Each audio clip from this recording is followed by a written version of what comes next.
নমস্কার, আমার রোজ নামটা তোমাদের সবাইকে স্বাগত। আজকে তো স্পেশাল জামাইদের দিন, তো আর সেই জন্য দেখো তড়িঘড়ি করে বাপের বাড়ি যাওয়ার জন্য রেডি হচ্ছি। তো দেখো প্রথমবার শাড়ি পরে সেজেগুজে গেছিলাম, পরের বারও কোনো রকম যেতে পেরেছিলাম, আর এই বছর দেখো আমার অবস্থা কোনো রকমে নিজে তৈরি হয়ে যাচ্ছি। আসলে কি বলো তো, বিষয়টা হচ্ছে এখন সব সময় মাথায় আগে চিন্তা আসে যে সকালে ঘুম থেকে উঠে আমার সবথেকে প্রথম গুরুত্বপূর্ণ কাজ হচ্ছে আমার মেয়ের যত্ন নেওয়া, তাকে মুখ পরিষ্কার করে দেওয়া, দাঁত মেজে দেওয়া, তাকে তৈরি করা, তার ন্যাপকিন হাগিস চেঞ্জ করানো থাকে, তার খাবার তৈরি করা থাকে, তাকে খাওয়াতে হয়, তারপর খাওয়ার পরে দেখতে হবে সে পটি করছে কি না। তো এই সমস্ত জিনিস মাথায় ঘোরে।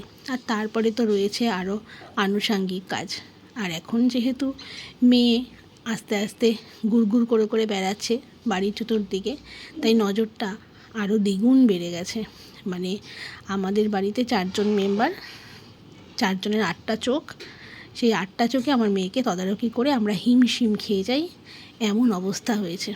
তো দেখো মাঝে মাঝেই দেখতে পাবে চিৎকার করে, চিৎকার শোনা যায়। তো দেখো, তো আমি মোটামুটি স্নান করে আগে রেডি হয়ে নিয়েছি, আর তারপরে আমি বিছানাটাও আজকে তোলা হয়নি, সেই সময় সুযোগটাও হয়ে ওঠেনি। তো এখন বিছানা টিছানা তুলব। এদিকে মাকে বলে রেখেছিলাম যে মা আমি সকাল সকাল যাব, কিন্তু আমি তো জানি আমি সকাল সকাল যে যাব বলেছি কত দূর আমি কি করতে পারবো নিজেও জানি না। এদিকে মায়েরও বয়স হয়েছে, একা হাতে সমস্ত কিছু করা মায়ের পক্ষেও সম্ভব হয়ে যায় না। তো আমি তো সবই বুঝতে পারি, কিন্তু কিছু সময় বুঝেও কিছু করার থাকে না, হাতে কিছু থাকে না। তো চলো, কিছু করার নেই, দেরি করে যখন সমস্ত কাজ শুরু হবে দেরি করেই শেষ হবে, এই আর কি। আর এর থেকে আর কি বলবো।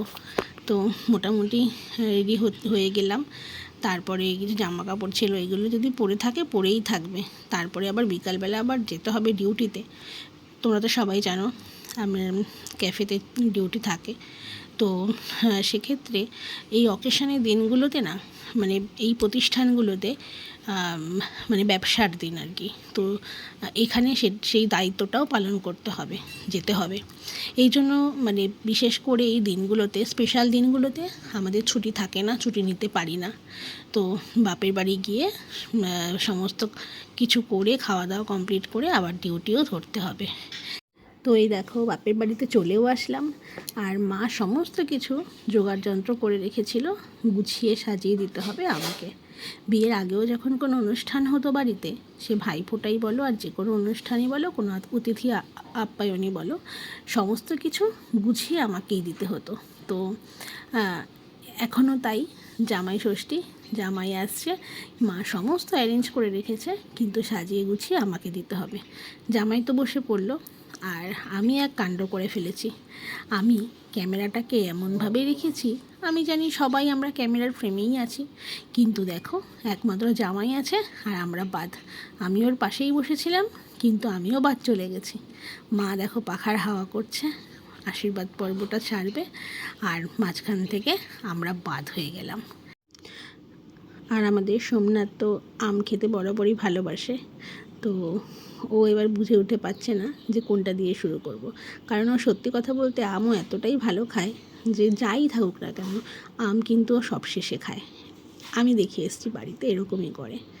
তো আর এদিকে মা ওর জন্য গিফট এনেছিল, সেটাও মা দিয়ে দিল। আর এরপরে ও ধীরে সুস্থে খাওয়া দাওয়া করুক। আর আমাদেরও খাওয়া হয়নি, আমিও খাইনি, মাও খায়নি।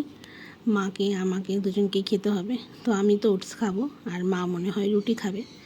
তো আমাদের খাবারটাও আমি গুছিয়ে নিই এদিকে, খেয়ে নিয়ে মাকে ডেকে বলি খেতে, নাহলে পরে মারও আর খাওয়া হবে না। আর দেখো আমাদের মেয়ে এখনও আসেনি, ওর ঠাকুমা আর কাকাইয়ের সাথে আসবে।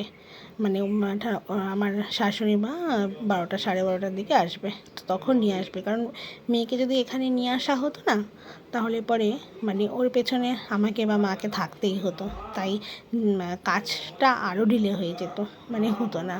আর এখন একটু বড় হয়েছে, আর এখন তো মানে খাটেও একা থাকতে চায় না, দৌড়াদৌড়ি করবে, এই করে। তো এই দেখো আমি খেতে বসে পড়লাম, আমিও ওটস নিয়ে নিয়েছিলাম, আমি আবার একটু আম দিয়ে ওটস দিয়ে নিয়েছি।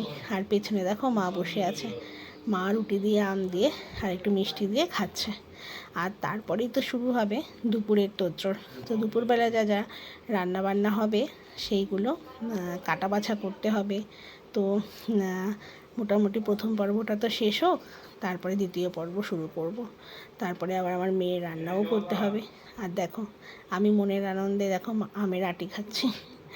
তো চলো, সকালবেলার পর্ব জামাই ষষ্ঠীর প্রথম পর্ব এখানেই শেষ করছি। আবার নতুন ভিডিও নিয়ে তোমাদের সাথে খুব তাড়াতাড়ি দেখা হবে। তো আজকে এখনকার মতন টাটা।